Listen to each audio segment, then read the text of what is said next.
Let's talk about the Zimbabwean elections. These elections are scheduled for the 23rd of August this year. And something very funny has been happening, which could really throw the legitimacy of the whole thing off. What's been happening? The Zimbabwean Republic Police, the ZRP, has been blocking opposition rallies for some very dodgy reasons. In one instance, which in a letter which I'm looking at here, which was on the 3rd of July, they basically said you cannot have your campaign launch rally because there was a state occasion, or there will be a state occasion for the opening of a clinic, and as such we have no resources to be able to come and police your rally. So rejected. Then on the 7th of July, another application was rejected for what seemed to be very, very, very shaky reasons. They said the venue falls within an undeveloped piece of land, which is bushy, without serviceable roads, water, and sewer facilities. It provides a high risk of security to the participants. There's also a high risk of threat of the spread of any communicable diseases. In the event of any public disorder, the police and other emergency services would have challenges to access the venue due to unavailability of an official road network. Can you hear this? And then as a result, our mandate to protect life and property and to maintain law and order will be compromised. Therefore, rejected. And then they said you didn't provide sufficient notice. First and foremost, I want to say that an election event is not like a protest. So it doesn't need the same kind of policing in order for it to happen. In fact, even if you had 2 or 3 police, it would be enough. So the idea that, there's another event happening somewhere, and because that other event is happening, you cannot send the police there you don't have enough police is ludicrous. It's ludicrous.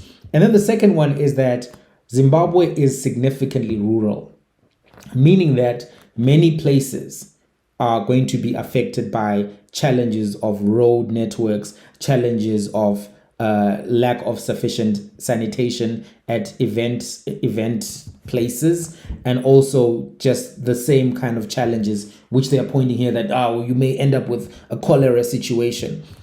It's preposterous, because basically what they're saying is we're going to reject every rally that you want to have in a rural area. Meanwhile, the governing party, the ZANU-PF, is actually holding events all over the place without these kind of impediments.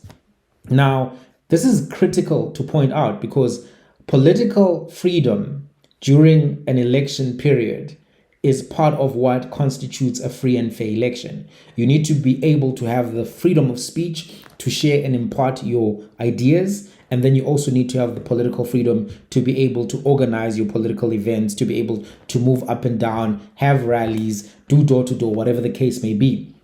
If you cannot do that, it undermines the credibility of the election, and it undermines the status of the election as being free and fair. Because if one side can do everything that they want to do, but the other side is being prevented, that undermines the credibility of the election. And there's something that I think is important for everyone to know about, and that's the African Charter for Democracy, Elections and Governance. And that charter has been in effect since 2009, but was signed by many countries in 2007. Zimbabwe signed it in 2018.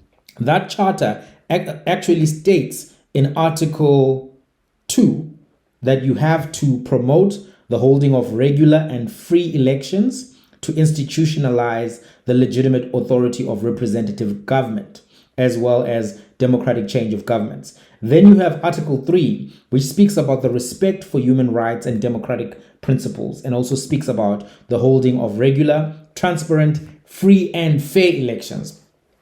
It cannot be free and fair if one side is being blocked for very spurious reasons.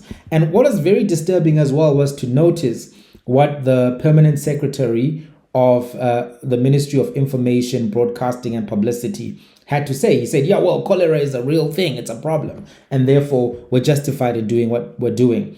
I don't think that's true. And I think this really undermines the credibility of the election so early. I just want to say a final thing about this particular election.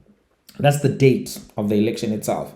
23 August. You know what else is happening on the 23rd of August? That's when the BRICS summit is supposed to happen. A lot of the global attention is going to be squarely on the BRICS summit because of Russia potentially visiting South Africa and Putin being in South Africa, etc.